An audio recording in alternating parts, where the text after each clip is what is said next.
He was such a chilled guy himself.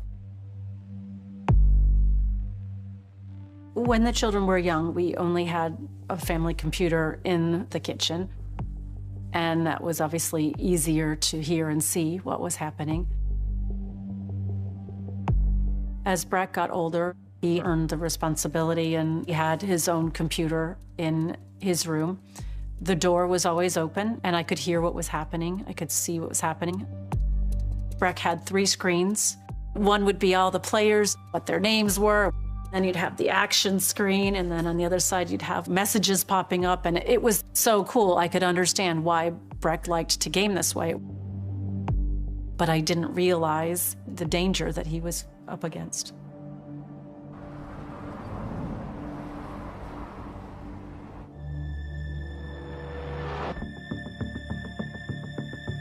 When I joined the police, I was a standard police constable.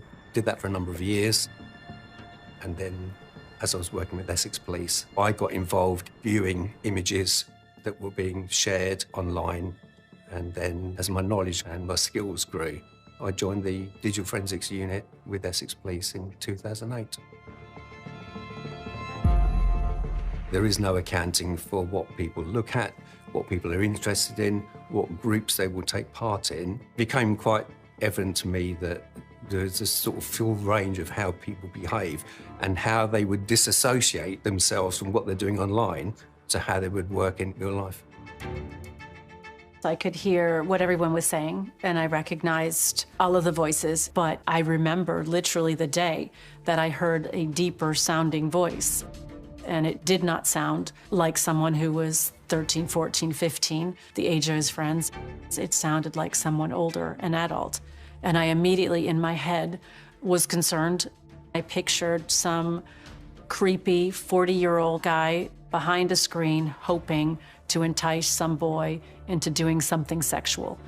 That was the exact image that I got from this voice. Breck told me that this stranger was the one who ran the server, the best that he'd ever gamed on, the fastest and most efficient. And, I said, okay, who is this stranger?